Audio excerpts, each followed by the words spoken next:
حضرت فاروق اعظم، حضرت عثمان غنی، سیدنا مولا علی علیہم رضوان، جس طرح یہ صحابہ ایمان لائے ہیں اس طرح کا ایمان لاؤ۔ ان کا ایمان یہ معیار ہے، یہ معیار ہے کہ ایمان اس طرح کا ہوتا ہے، یہ کسوٹی ہے، ذرا اس پر پرکھو، ان کی زندگی کے شب و روز کو دیکھو، پھر اس پر پرکھو، اس طرح ایمان لاؤ جس طرح یہ میرے محبوب کے صحابہ ایمان لائے ہیں۔ تو ان کا جواب بھلا کیا ہے؟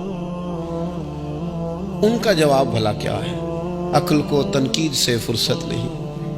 ان کا جواب کیا ہے؟ معاذ اللہ وہ جواب یہ دیتے ہیں، کہتے قالوا انؤمن کما آمن السفہاء، کیا ہم اس طرح ایمان لائیں جس طرح یہ بے وقوف ایمان لائے؟ ان کی نظر میں تو سارا مال قربان کر دینا معاذ اللہ بے وقوفی ہے۔ ان کی نظر میں تو چلتے کاروبار جائیدادیں چھوڑ کے مکے سے مدینے چلے جانا یہ بے وقوفی ہے۔ ان کی نظر میں تو مال اولاد جان ہر چیز قربان کر دینا حضور کے قدمین پر یہ بے وقوفی ہے۔ کہ ان بے وقوفوں کی طرح ایمان لائیں؟ ہم تو سیانے لوگ ہیں، ہم تو سیانے ہیں، ہم تو ایمان لائیں گے، بس زبانی کلامی آئیں جائیں گے، بات بھی کریں گے، جس طرف کی ہوا ہوگی اس طرف کے ہو بھی جائیں گے۔ یہ ان بے وقوفوں کی طرح ایمان لائیں؟ کیا کہا تھا کسی نے؟ اس نے کہا تھا کہ محبت کو ظالموں نے عبادت دیا قرار۔ کچھ ایسے نادان ہوتے ہیں جو اہل محبت کو دیوانہ کہتے ہیں، وہ کہتے ہیں یہ تو نادان ہے، اس طرح بھی کوئی کرتا ہے؟ ٹھیک ہے، ہم بھی کلمہ پڑھتے ہیں، مسلمان ہیں، تو ہمارے لہجوں میں وہ حسن نہیں ہوتا، ہمارے پیالوں میں وہ صفائی نہیں ہوتی کہ جو خیرات آئے گی تو پھر وہ محفوظ رہ سکے گی۔ کائن بے وقوفوں کی طرح ایمان لائیں تو رب کیا فرماتا ہے، اللہ کیا فرماتا ہے؟ سنیں جو حضور کے صحابہ پر بات کرے اس کے بارے میں رب کیا فرماتا ہے، اسے جواب میرا رب دیتا ہے۔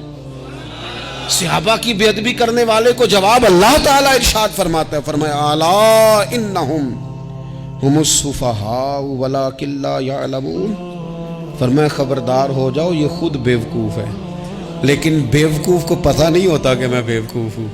پاگل ہمیشہ کہتا ہے میں پاگل، فرمایا ولکن لا یعلمون، لیکن انہیں اس بات کا علم، انہیں پتہ کوئی نہیں ہے، یہ خود بیوقوف۔ مقدر سکندر کا دیکھو پیاس سے، یہ بیوقوف ہیں۔ کیوں؟ کہ حضور کا دامن کرم بہ رہا ہے اور فیض یاب نہیں ہو سکے۔ جنہوں نے محبوب کریم کے دروازے سے خیر نہیں پائی، ان سے بڑا بھی کوئی بیوقوف ہوگا؟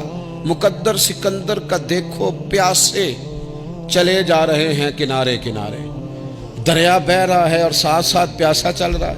اللہ فرماتے بیوقوف لوگ ہیں جو حضور کے صحابہ پر زبان تان دراز کرتے۔ تو عزیز دوستو، ان لوگوں کا ایمان معیار ہے، ان لوگوں کا ایمان وہ ہمارے سامنے روشن نمونہ ہے جس کی بنیاد پر ہم نے اپنے ایمان کو، تیقن کو، شب و روز کو مرتب کرنا ہے اور ترتیب دینا ہے۔ صحابہ کرام کی جماعت ساری بڑی شانوں والی، لیکن کچھ لوگ ایسے ہیں جن کا زیادہ تذکرہ نہیں ہوتا، تو بظاہر یوں محسوس ہوتا ہے کہ ہم نے عوام کو ان سے پوری طرح روشناس بھی نہیں کرایا۔ ایک شخصیت کا ذکر آج کریں گے جن کو میرے نبی پاک علیہ السلام نے فرمایا، حضور نے فرمایا، صحیح بخاری میں موجود ہے، فرمایا یہ نیک آدمی ہے۔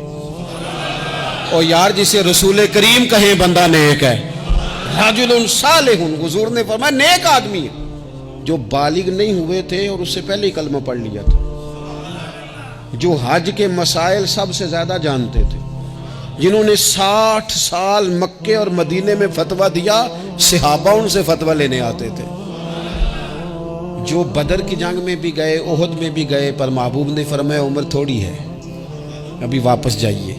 خندق میں شریک ہوئے اور اس کے بعد ہر جنگ میں شریک ہوئے۔